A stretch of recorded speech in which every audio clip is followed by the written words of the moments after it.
Avisou ok já. Já tá sendo iniciado, tá, pessoal? Só Tá. pra avisar. Pronto, iniciamos aqui, pessoal. Desculpa aí a demora, tá? É que meio que eu configurei a live meio errado e eu, sem querer, fiz a live em outra página. Foi mal, pessoal. Boa. Pode ir aí, Lucas. Pode começar. Vamos lá. Alô, alô, amigos da internet. Papo de aluno no ar. Muito boa noite a todos. Meu nome é Lucas Cardoso, do segundo ano A, da Escola Dona Benedita Freire de Macedo. E iremos apresentar mais um Papo de Aluno aqui na página do Facebook. Hoje comigo estão os apresentadores Davi, Giovana, Maicon. o Maicon. Isso. Podem se apresentar. Esse é o Thiago. Tia Giovana, Rô. Ô, Lucas, é tia Rô, cadê? Não vai falar dela, tia Rô? esqueceu da Sim, diretora. a Tia Rô também. É, Tia Giovana. Rô, super importante, tia Rosângela. Giovana, pode se apresentar. Olá, gente, boa noite, tudo bem com vocês? Me chamo Giovana, sou aluna do segundo A da Benedita. É uma alegria estar aqui com vocês. Queria aqui deixar o meu abraço aos meus colegas de sala, aos meus professores, ao Abranches hoje, que é o nosso convidado especial. Michael. Olá galera, meu nome é Maicon, sou aluno do primeiro ano B. Thiago. Boa noite, eu me chamo Rosângela, eu sou diretora da Escola Benedita Freire, esses são meus caríssimos alunos, né? E mais um papo de aluno, um convidado muito especial hoje, né? Que é o Carlos Abranches, que nos honrou com a sua presença, né? Para todos vocês, uma boa noite, um bom trabalho, né? E que a gente tenha mais um grande sucesso hoje, tá? E que a nossa escola, né? Ela brilhe, né? Bom trabalho para vocês. Boa noite a todos, me chamo Davi, sou aluno do segundo A, integrante do Grêmio Estudantil Unidos pela Educação da Escola Benedita Freire. E hoje temos um convidado, como nossa diretora já disse, muito especial, o Carlos Abranches. Nascido em Juiz de Fora, Carlos Abranches vive em São José dos Campos desde 1995. Iniciou sua vida universitária como estudante de jornalismo, fez filosofia, comunicação social, especialização em administração e RH e MBA, em gestão de negócios. Concluiu também violão no Conservatório Estadual de Minas Gerais. É Master Practitioner em Programação Neurolinguística e tem formação clínica em Psicanálise pela Associação Psicanalítica do Vale do Paraíba. É um dos grandes pregadores espíritas da região, com livros publicados sobre o assunto.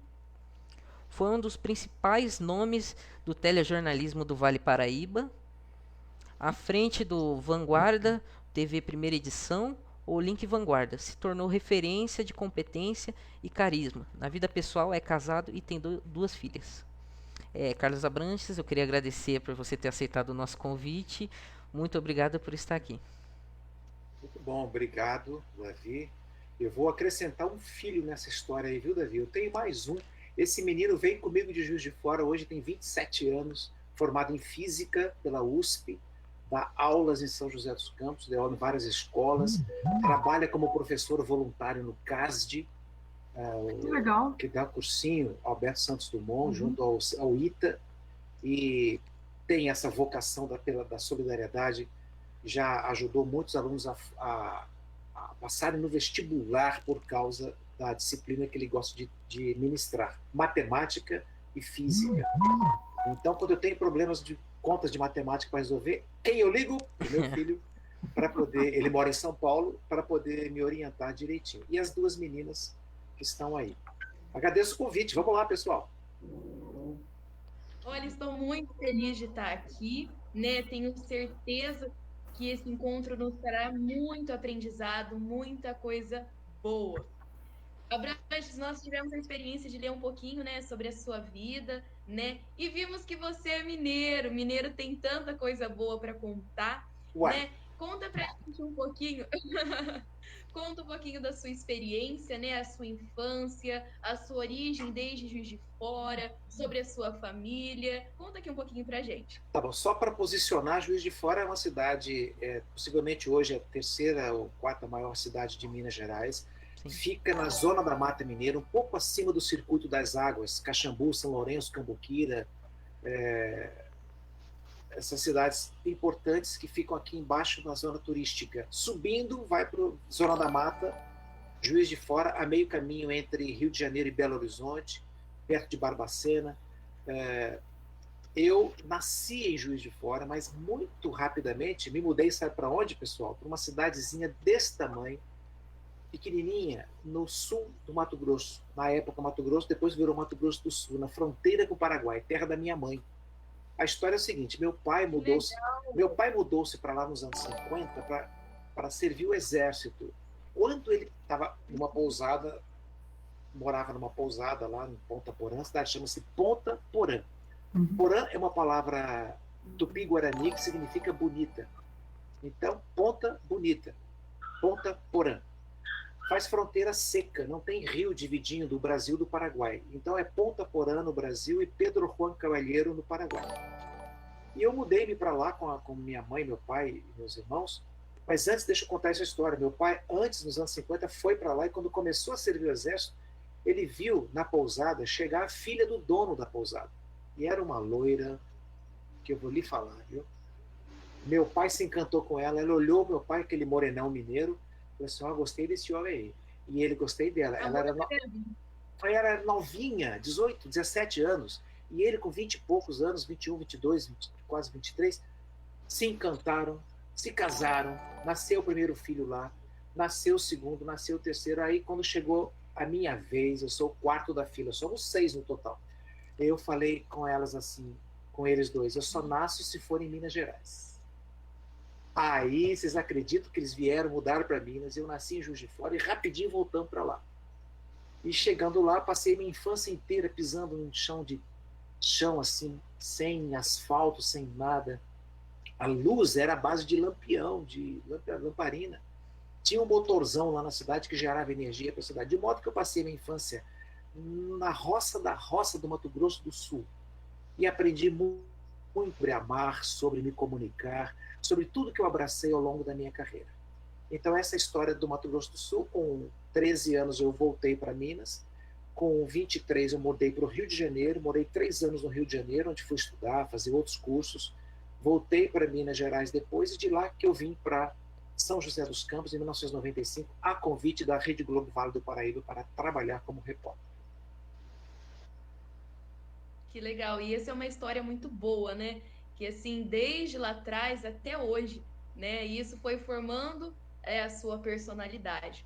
Falando de personalidade, hoje aqui envolvendo vários alunos, né? Cada aluno tem o seu perfil, né? E assim, como foi a sua época de escola? Né? Você já se destacava? Fazia qual perfil de aluno, né? O estudioso, aquele que faz o trabalho que o professor manda na hora, aquele mais tímido. Conta um pouquinho pra gente. Giovana, eu fazia o perfil do aluno tímido. Não queria falar com ninguém, não tinha coragem, eu era envergonhado. Aí eu comecei a ser levado pelo meu irmão mais velho, pela minha mãe também. A gente morava assim, atravessando a rua, ficava a escola estadual, a Demarques, era o nome da escola, onde eu estudava quando era criança. Aí tinha lá o grupo coral da escola, um maestro, eu comecei a conhecer o mundo a partir disso. E quando eu percebi que a minha timidez excessiva, olha isso, em 11 anos de idade, vocês devem ter aí 16, 17 anos, então antes desse período de vocês agora, eu olhava para mim e comecei a pensar, com 11 anos de idade, se eu continuar desse jeito, eu vou ter problemas de me relacionar com as pessoas. Então eu comecei a fazer um esforço de autoconhecimento para romper as minhas resistências. E a partir daí eu comecei a criar coragem para vencer as barreiras, para superar os obstáculos. E quando eu cheguei no pré-vestibular, eu olhei e falei assim, puxa, aí eu comecei a ficar um aluno melhor um pouquinho. Eu saí um pouco da fase mediana e fui um pouco para aprimorar mais as minhas notas, eu me saía bem nas aulas. Quando fui fazer o pré-vestibular, eu falei, eu acho que o que mais se aproxima... Eu não sabia o que eu ia fazer. Sabia. O meu irmão não, o meu irmão já sabia desde pequenininho que ele queria fazer medicina. Meu pai contava que o meu irmão, quando ele tinha 6 anos, falava para a família, olha, quando eu não tinha nascido ainda, quando eu crescer, eu quero ser médico e lixeiro. Veja que coisa. Aí meu pai falou, por que lixeiro? Eu falei assim, porque o lixeiro é muito importante para uma cidade. Imagina uma cidade sem lixeiro, como é que ia ficar com um mau cheiro, ia ficar tudo suja. Então, o lixeiro é muito importante. Eu quero ser lixeiro e quero ser médico. Por razões dos caminhos da vida, meu irmão não pôde ser lixeiro, mas ele se tornou médico. Então, ele nasceu com essa vocação. Ele é um médico psiquiatra. Hoje. E aí, eu não sabia o que eu queria. Eu não fui premiado assim pela vocação natural como o meu irmão. Mas eu cheguei aos 17 anos e falei, bom, então o que eu vou fazer? Eu acho que eu gosto de falar. Já tinha aprendido a gostar de falar, hein? Já tinha aprendido a gostar de escrever poemas. Eu tenho 3 livros de poesia. Eu já tinha aprendido a fazer um monte de coisa. Então eu vou fazer comunicação social. Fui fazer o vestibular, tirei o 8º lugar no vestibular. Aí eu fiquei muito feliz, falei, ponto, então é aqui mesmo. No meio do caminho eu falei que não era bem isso. Alguma coisa me dizia que não era. Parei com o curso e fui fazer filosofia dentro da mesma Universidade Federal em Juiz de Fora. Formei em filosofia. Quando eu terminei, eu estava mais maduro e pensei, por que não voltar para a comunicação? Gente, é muito importante a gente, depois que abre portas, a gente precisa fechá-las, uma por uma, que for sendo aberta. Porque a sensação de você não fechar ciclos é muito desconfortável. Então eu aprendi a fechar os meus ciclos, a começar os meus cursos e a terminar os meus cursos. Assim foi que eu me formei em violão depois de 8 anos de conservatório. Dei aula mais 10 anos no conservatório de violão clássico para crianças de 6 a 9 anos de idade. Imagine 15 crianças numa sala de aula tocando cada um violão desafinado. Era uma loucura na minha cabeça. Isso é muito legal. Mas é ali que eu comecei a aprender a dar aula com amor, a brincar de ensinar. E ensinar brincando.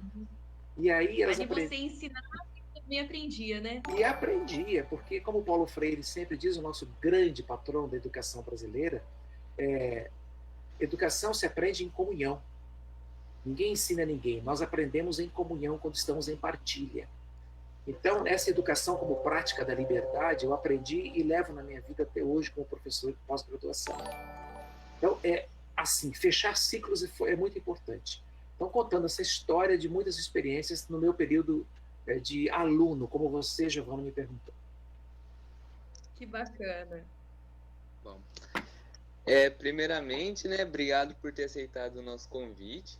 Michael Jackson, você aqui comigo, prazer ouvir você, Michael. Eu que agradeço. Bom, e já que a gente está falando um pouquinho da sua história, eu gostaria de saber como e por que você veio para São José dos Campos. Muito bem, muito boa pergunta, Michael. Eu estava trabalhando como tocador de violão, como formado em música, eu tinha vários alunos e um deles ia abrir um bar em Juiz de Fora.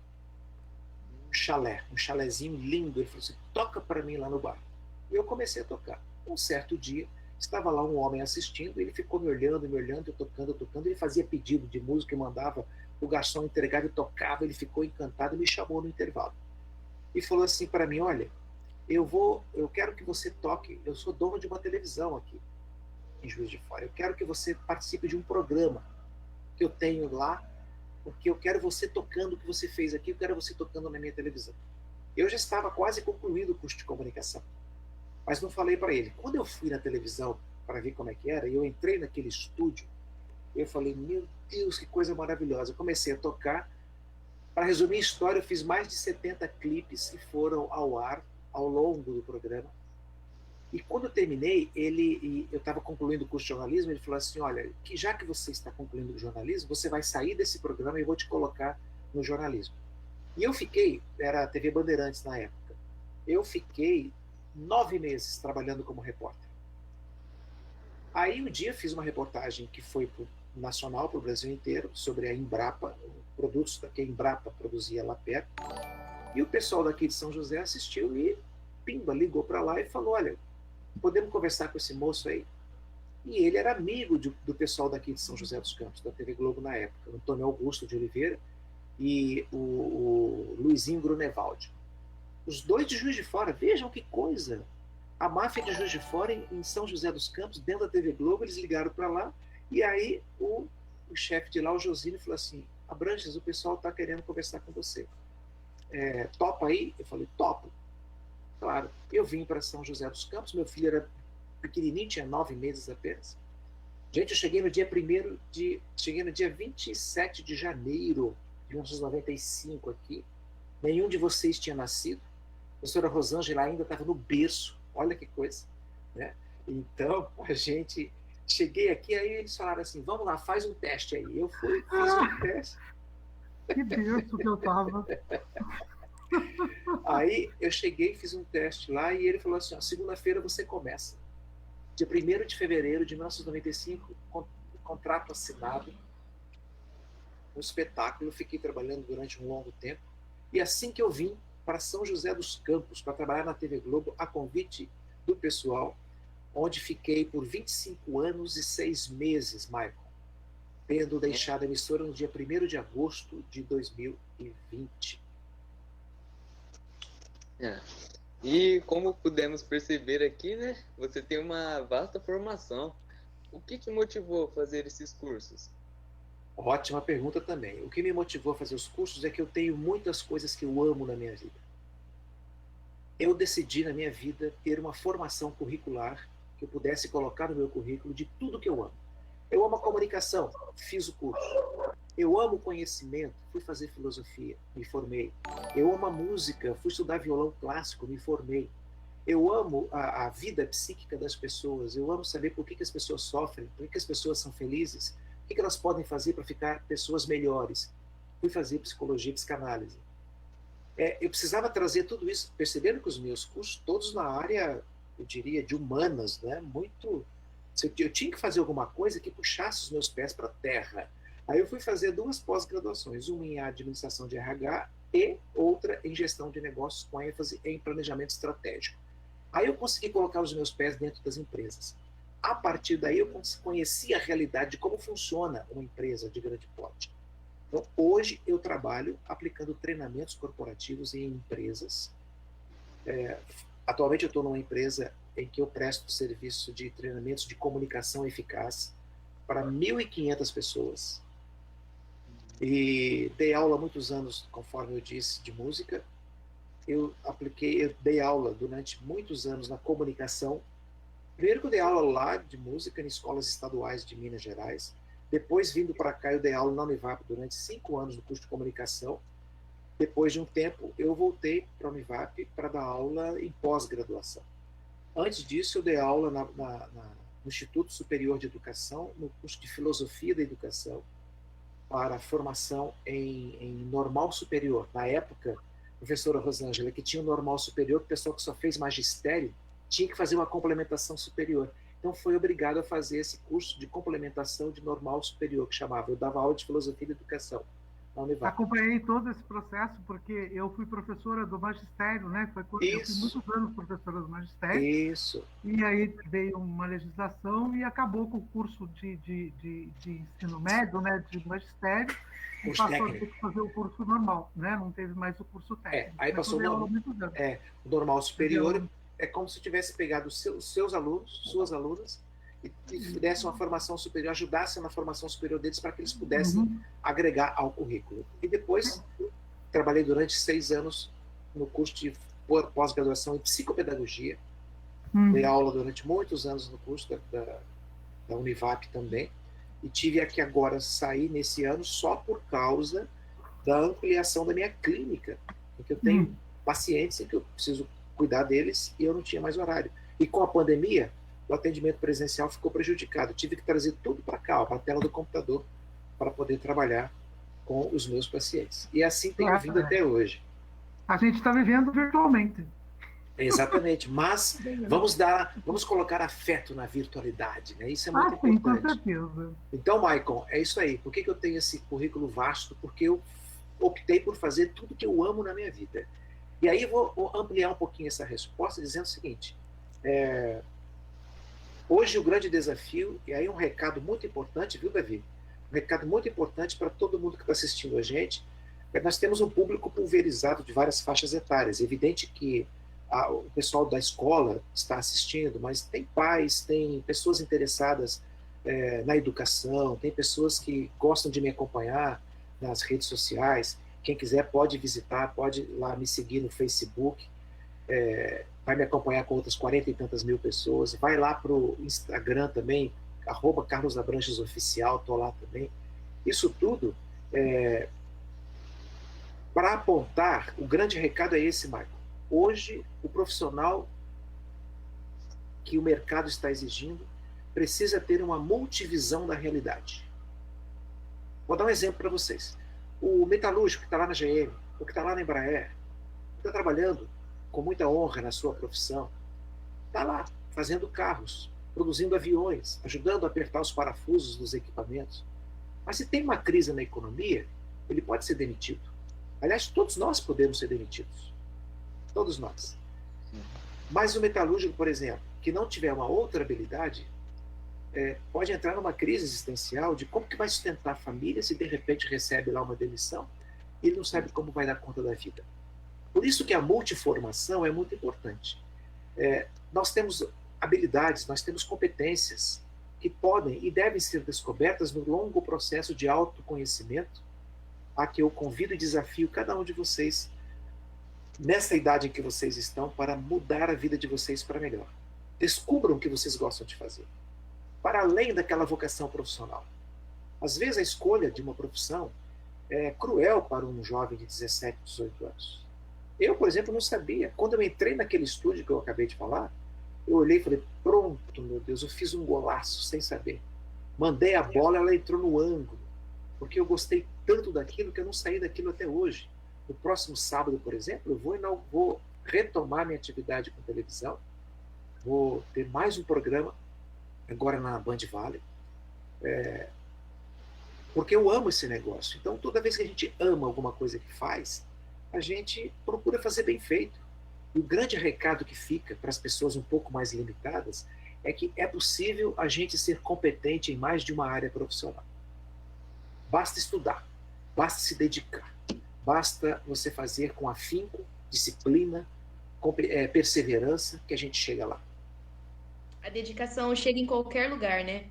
Qualquer a lugar. persistência chega em qualquer lugar. Você, Giovana, por exemplo, com essa vocação aí para ser repórter, e linda desse jeito, quem sabe você vai ser jornalista? Não sei, tá aí, vamos ver se vai pintar essa chance. Imagina! Que legal!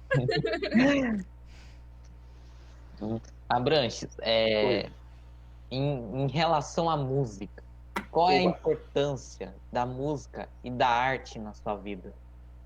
A música, desde pequena, faz parte da minha vida. Eu saí de dentro da minha mãe cantando músicas mineiras, e depois fui aprender as polcas e as guaranias paraguaias. Pra vocês terem uma ideia o quanto isso é importante para mim, quando eu tinha lá meus 6, 7 anos, eu comecei a tocar violão, meu irmão me ensinando, mais uma vez aquele irmão mais velho, que hoje é um exemplo para mim, tão forte que eu trouxe meu irmão para morar perto aqui de mim. Eu sou o filho desgarrado de Minas Gerais. Aí o meu irmão mudou-se para Volta Redonda. Eu comecei a puxar a corda. E ele veio trabalhar em Resende, que é um pouco para cá. Aí eu continuei puxando a corda, falando das belezas do Vale do Paraíba. Aí ele veio morar em Itatiaia, que é para cá de Resende. E aí eu continuei puxando a corda, fazendo minhas mandingas, e o meu irmão está morando em Lorena agora. Meu irmão é médico, ele abriu uma clínica psiquiátrica em Lorena, Vila Romana, que fica na cidade de Roseira, está mais pertinho ainda de São José dos Campos. Então nós estamos próximos, e a música é sempre muito importante. Ele me ensinou a tocar violão. E um dia a escola, nós tínhamos em Ponta Porã o Dia Internacional da Amizade, o Dia Internacional Mundial, né? Então a gente comemorava na fronteira. Tinha um pórtico bonito em homenagem à amizade entre os povos. E nós fomos, eu levei meu violãozinho, levamos lá para a fronteira seca, os alunos das escolas paraguaias vieram, e nós ficamos tocando, e eu tocava violão, o outro lá tocava uma harpa, e foi uma festa inesquecível para um menino de 7 anos de idade, 6, 7 anos de idade, tocando, representando o Brasil naquilo. Eu já pude viajar pela América do Sul, representando o Brasil, cantando músicas em canto coral da Universidade Federal, onde eu fiz meus cursos. fomos para o sul da Argentina, enfrentando o frio lascado com corais do mundo inteiro, e a gente lá participando. Ou seja, a música ajudou a pautar o meu caráter, ajudou a pautar a minha sensibilidade. Quando eu ouço certas músicas, eu me pergunto assim, por que será que quando uma música termina, ela não termina dentro de mim? Ou seja, a música acaba, ela tem um período, mas depois ela continua reverberando, reverberando, e aí eu vou e escrevo um poema, eu vou e faço uma palestra, eu vou e faço declarações de amor para as pessoas que eu amo, porque a música me estimula. Portanto, eu convido vocês, eu instigo vocês a ouvir músicas de qualidade que possam deixar um recado positivo. O conservatório me ensinou a escutar músicas, viu, Lucas? Me ensinou a escutar música erudita. Eu era obrigado a escutar música erudita em casa. Eu não gostava mais, eu queria tocar samba no violão, eu queria tocar música popular, eu queria fazer um monte de coisa. Mas eu aprendi a admirar, e hoje, quando eu ouço, hoje eu estava ouvindo uma peça da Paixão segundo São Mateus, uma obra feita pelo Johann Sebastian Bach, que é o maior nome da história da música. Bach compôs a Paixão em 1729, e ali eu tive a honra e a graça de cantar essa música por 5 vezes. A peça dura 3 horas de duração, eu estava ouvindo um trecho. E ao ouvir aquele trecho, Erbarmedir, é um trecho que simboliza a fala de Simão Pedro, arrependido de ter negado Jesus por 3 vezes. Então, quando eu ouço aquilo, eu choro. Então, hoje eu me emocionei ouvindo. Portanto, eu digo a vocês, se vocês aprenderem a ouvir música de qualidade, isso vai acompanhar vocês na busca da profissão, na hora que vocês começarem a pensar em constituir uma família, na hora que vocês quiserem declarar o amor pela vida, o amor pela natureza, o amor ao próximo. Sim. A música ela serve como uma inspiração, né? A música ela existe em todos os momentos da nossa vida, né? É assim, é uma coisa surpreendente, né? Sim. E abrange. Em tempos de pandemia, O que tem? como a música ajuda em relação Demais. com a arte? Principalmente você falou da música de qualidade. Eu acho que principalmente ajuda muito.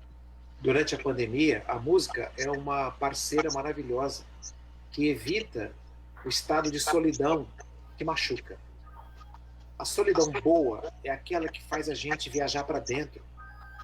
E a gente precisa de companhias. Como a vida está obrigando a gente a ficar um pouco distante do outro, esperando que isso tudo passe, a música é uma excelente companhia. Eu ouço música o tempo inteiro.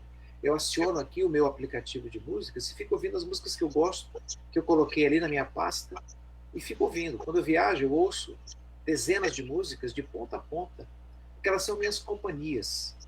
Então eu aprendi a escrever de um jeito que eu estou olhando para cima, sabe por quê? Porque eu escrevi um livro que faz análise de 30 músicas. Já que você perguntou, Lucas, o livro chama-se Cantar é Mover o Dom.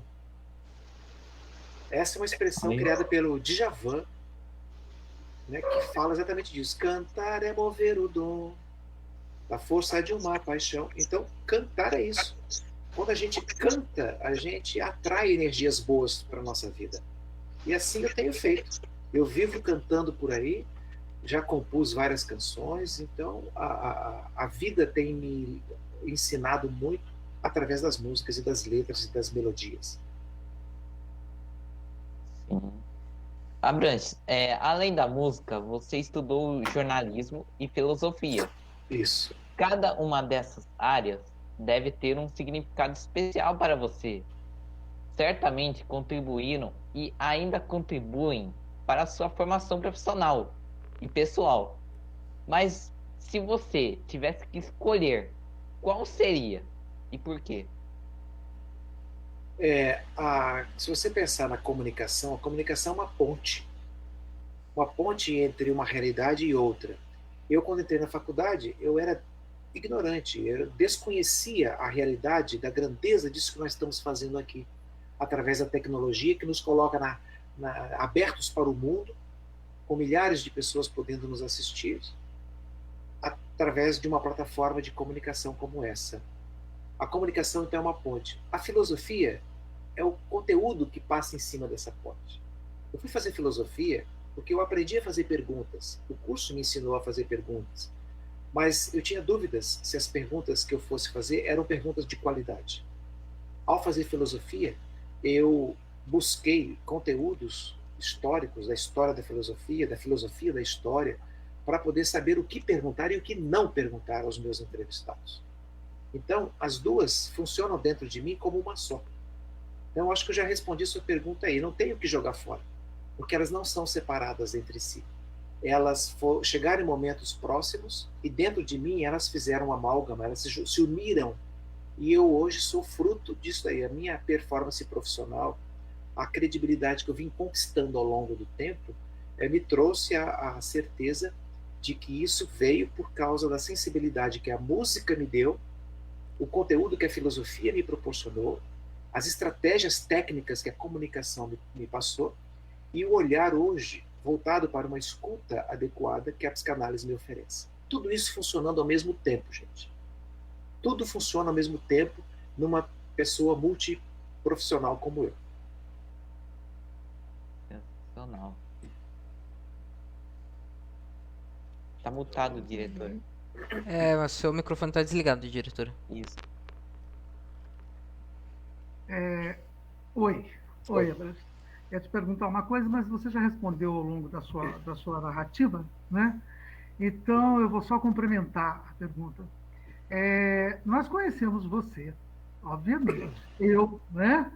Aliás, muito obrigada por citar a minha cidade. Eu sou mineira de São Lourenço. São Lourenço, querida São Lourenço, a cidade das águas que curam. A maior instância hidromineral desse país. Maravilhosa, adoro aqueles parques, aqueles hotéis antigos lá. Realmente é incrível. A minha terrinha é linda, linda, linda. Linda, linda.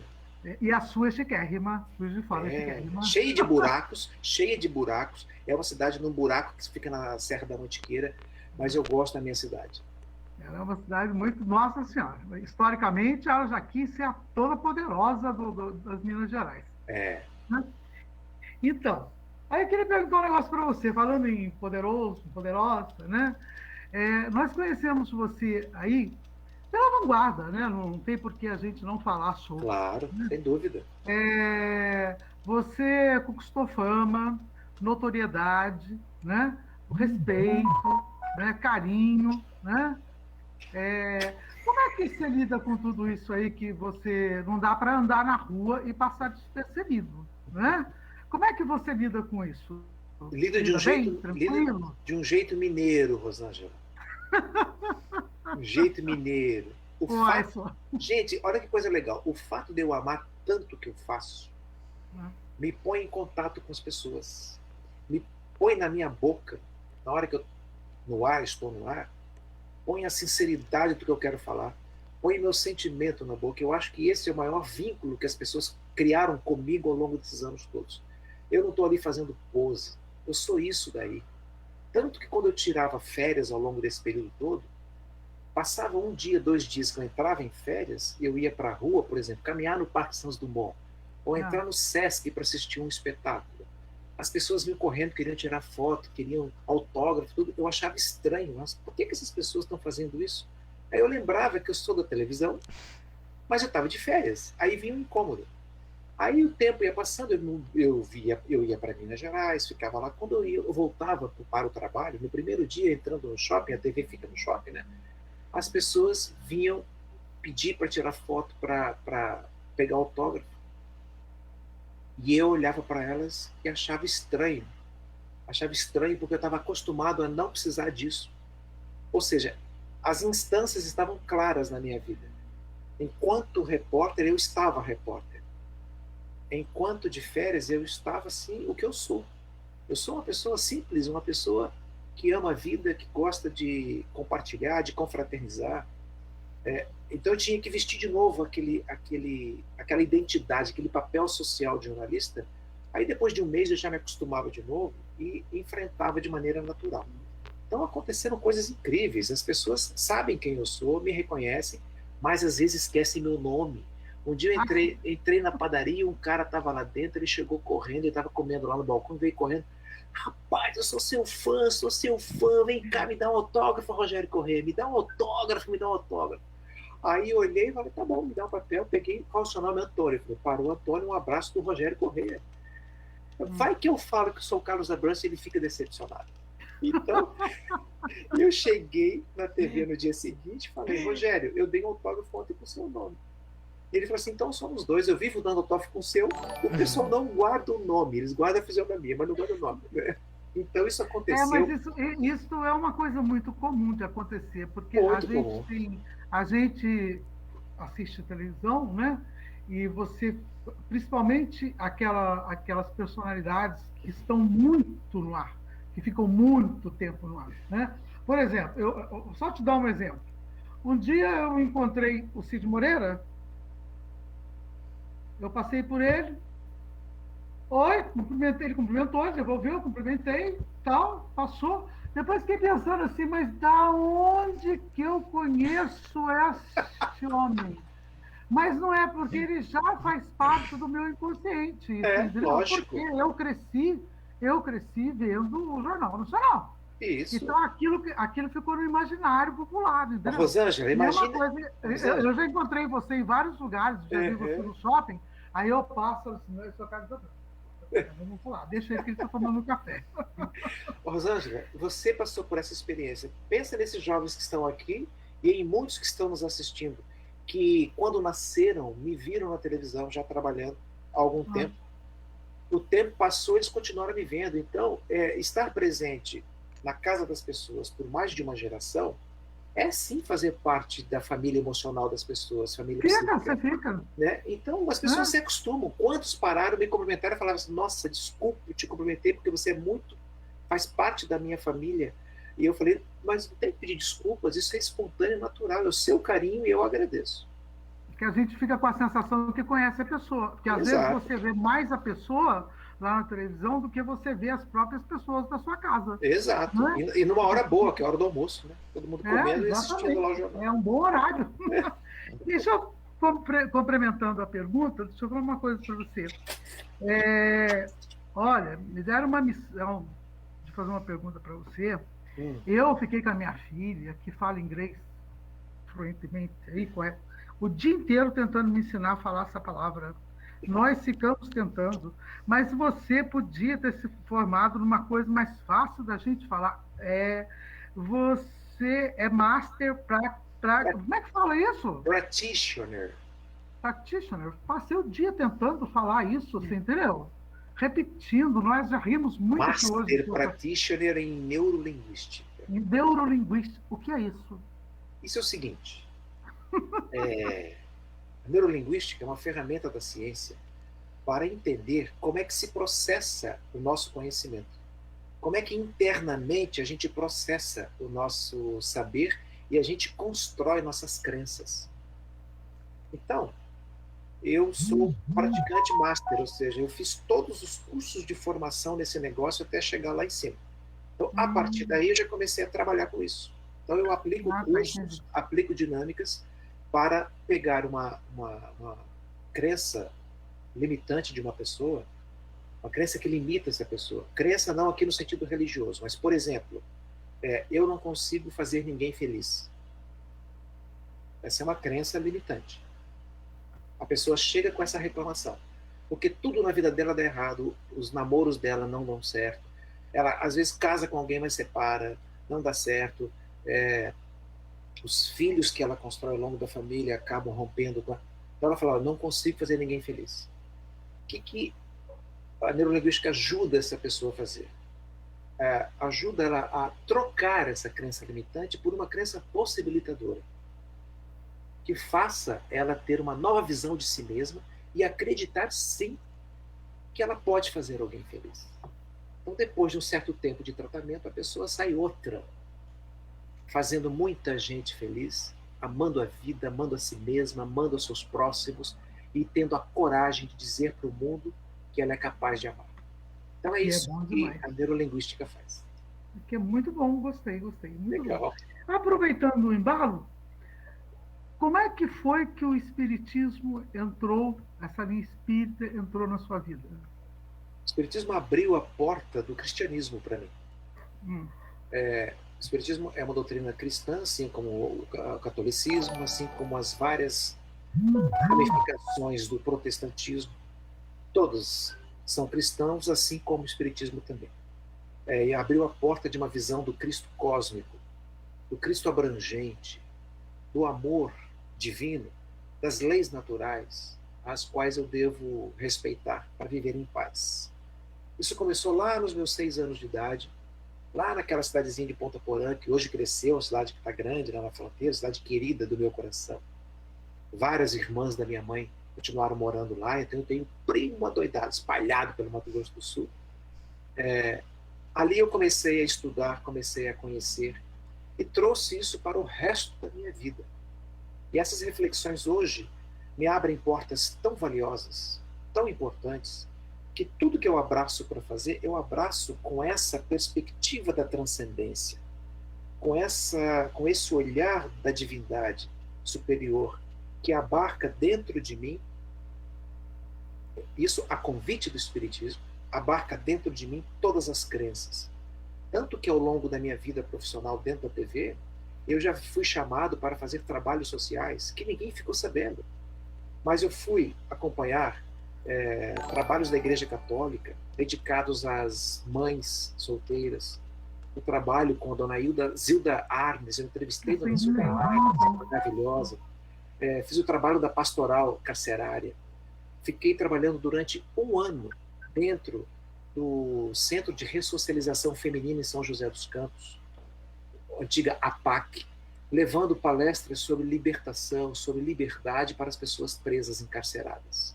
Então, as mulheres assistindo, eram dezenas e dezenas assistindo minhas palestras, batendo papos, fazendo dinâmicas de grupo. Eu fui aceito lá, apresentei um projeto, realizei um trabalho social lá dentro, que ninguém ficou sabendo.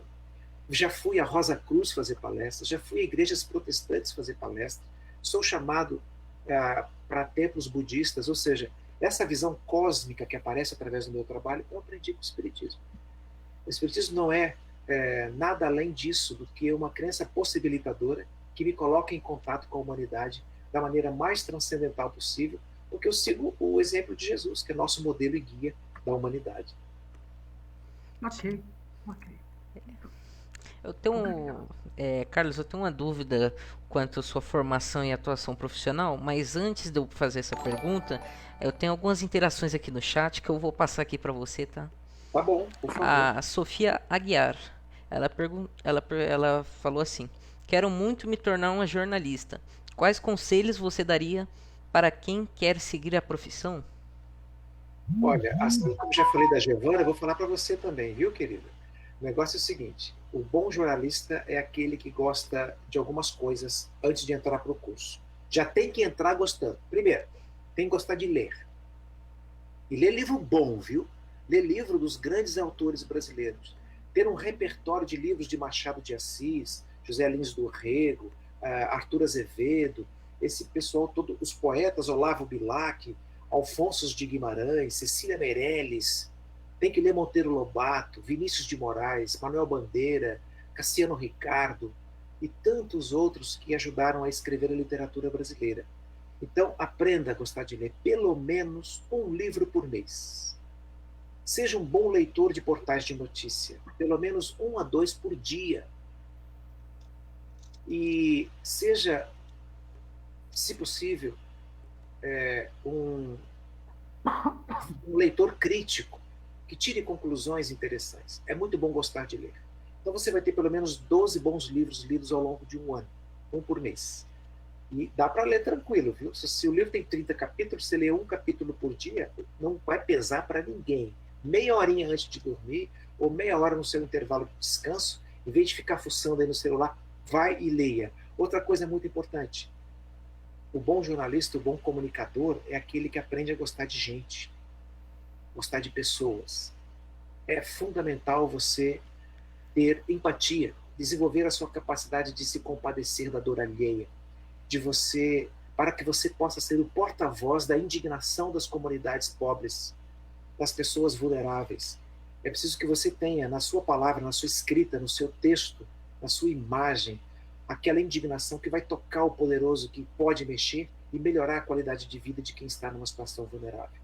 Então, eu procurei trabalhar assim, conversei com vários presidentes da República, conversei com vários governadores, enchi o saco deles, conversei com vários prefeitos, entreguei propostas que me chegavam às mãos antes de encontrar com o governador. O pessoal trazia para mim, olha, entrega, por favor, esse dossiê para o governador, sei que você vai encontrar com ele. E eu estava lá como a ponte, mais uma vez a ponte, tá vendo? Entre um necessitado e um que poderia resolver. Então, tenho hoje o respeito de muita gente, que talvez o ódio também, muita gente que não gostou das críticas, não gostou das contundências de algumas falas, mas todas elas eram honestas e eram sérias, porque visavam o bem-estar da comunidade. Então, muito importante, eu vou deixar essas duas dicas. Aprenda a gostar de ler e aprenda a gostar de pessoas. Com o passar do tempo, você vai aprender a admirar a beleza das coisas da melhor maneira possível. Onde ninguém vê beleza, você vai aprender a enxergar. Você vai aprender a ser respeitado por pessoas sérias que merecem respeito também. Você vai fazer crianças felizes. Você vai ser respeitado na sua integridade. É isso. Freak! A Vilcenir Teixeira, ela comentou assim: parabéns, Abranches, pelo retorno à TV, agora na Band. Você merece, Deus abençoe. A Cibele Teixeira fez uma pergunta: qual a sua frase inspiradora? E são várias, são milhares. Mas eu vou citar uma aqui. É um ditado persa, que diz o seguinte, aprendi muito com ele. Deus se encontrou com o homem no deserto e disse a ele o seguinte: há dois males que prejudicam o ser humano. A pressa ante o tempo e a lentidão ante a oportunidade. Muito bonito. As pessoas estão muito estressadas, ansiosas, desesperadas, querendo colher frutos antes do crescimento e do amadurecimento da árvore e das ramificações. Não dá. Espera o seu tempo, mas vá colocando tijolo a tijolo. Não tenha pressa diante do tempo. Mas se as oportunidades começarem a aparecer na sua vida, não seja lento para aproveitá-las. Não perca a chance. Pode ser a grande chance da sua vida. Aproveite. Porque se você perder a oportunidade, o barco vai passar. E lá na frente, quando você olhar para trás, poxa, podia ter pego aquele trem, podia ter entrado naquele barco, podia ter aproveitado. E se você for correndo para tentar alcançar, outros 30, 40, 50 vão tentar chegar junto com você. Porque você perdeu quando a hora era sua. Então não seja lento diante da oportunidade. A Raquel falou que você transmite paz. Oba! Que assim seja, Raquel. Obrigado. E a Silvia Juvelli disse que a live é maravilhosa. Muito obrigado, Silvia. Tá vendo? Obra desses alunos jovens talentosos que estão resgatando a dignidade de uma palavra, Rosângela, que eu amo desde os tempos de criança. Grêmio estudantil. Isso aí é antigo demais. E olha, que beleza ser revitalizado com esses jovens tão legais que estão aqui. Estamos tentando, estamos no caminho. Parabéns. Né? Estamos na luta. Né? E com uma criançada muito gente boa, né? Que está empenhada em fazer um trabalho legal, então a gente está muito feliz, a gente apoia. Né? É uma via de mão dupla. Isso. Né? A gente super disposto, né? E a gente tem uma equipe que ajuda a gente. Né? A gente tem aí os professores que nos ajudam muito, inclusive a Claudete que falou com você, que é uma das que nos ajuda a gente. Né? A Claudete é insistente, gente. Ela ficou grudada no meu pé um tempão.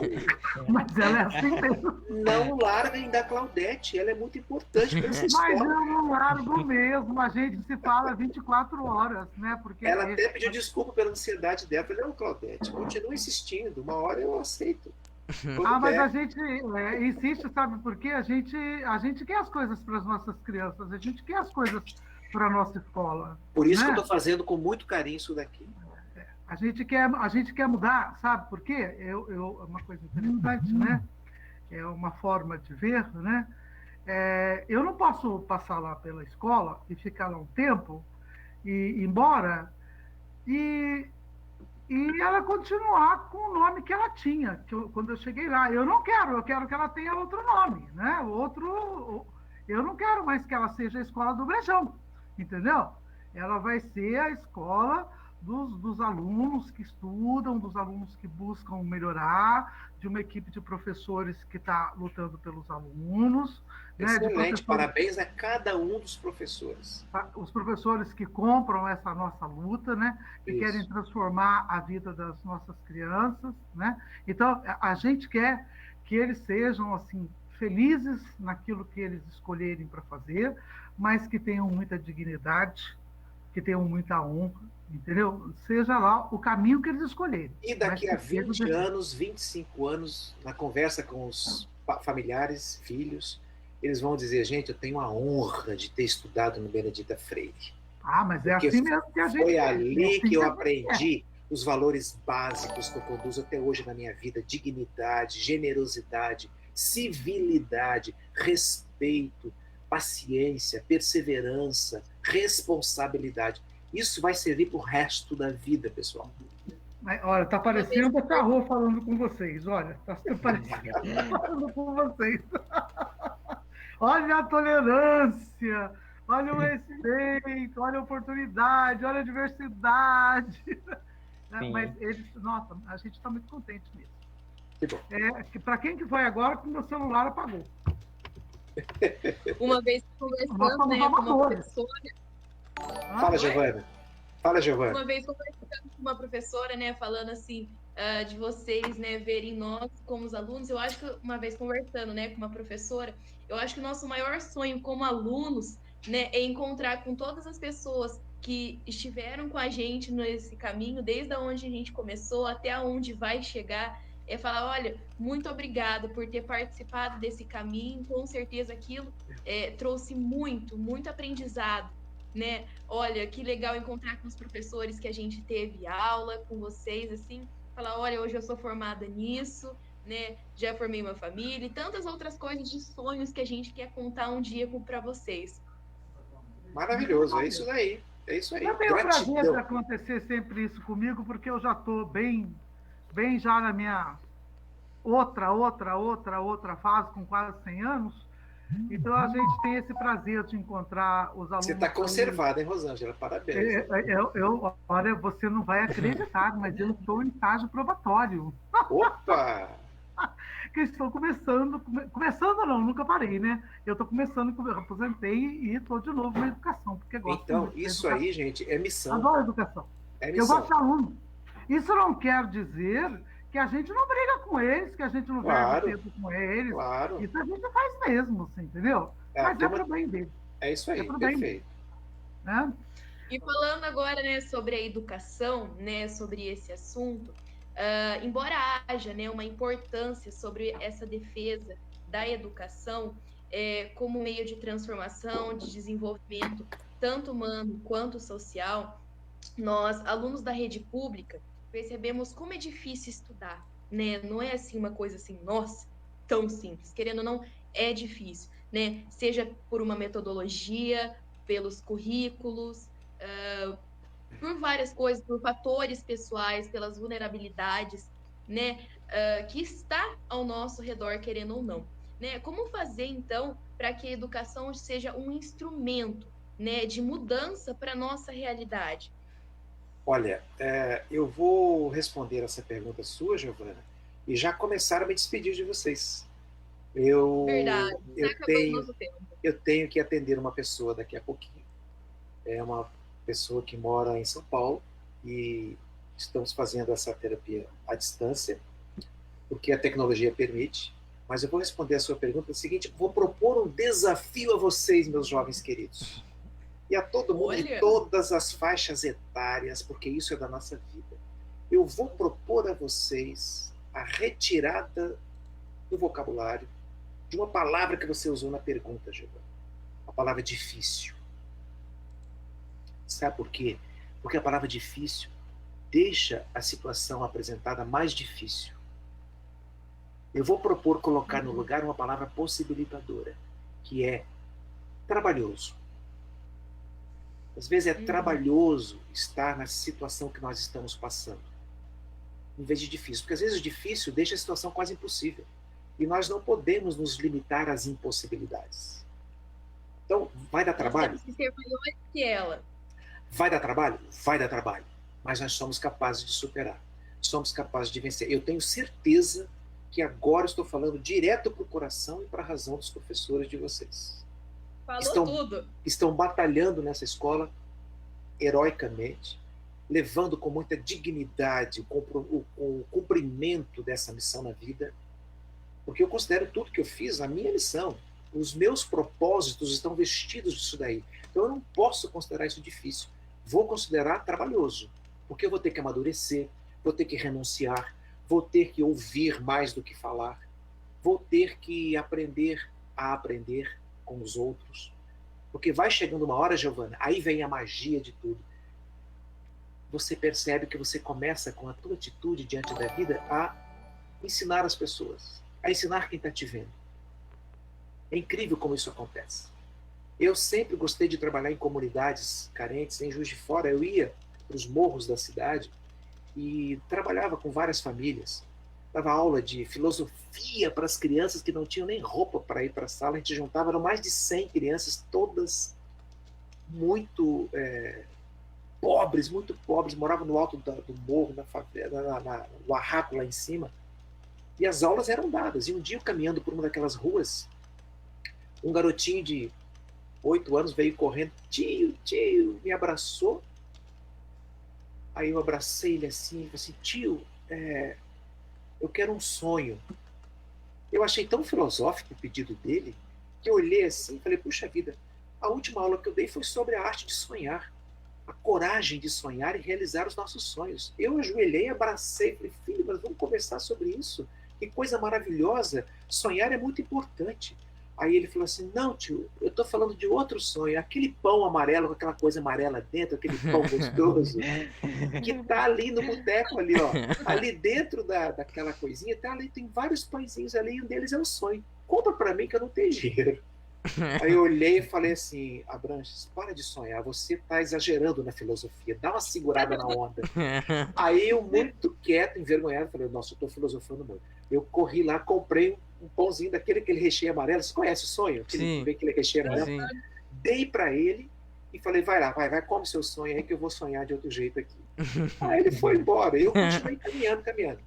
Quando eu dobrei a curvinha assim, eu vi esse menino, meu aluninho lá no grupo, ele estava com outros 3 garotos repartindo o sonho que eu tinha dado para ele em 4 pedaços. Os amiguinhos que também estavam com fome. Caramba. Aí eu olhei para dentro de mim e falei, não, continue filosofando, rapaz, continue filosofando, que o seu sonho está se tornando realidade.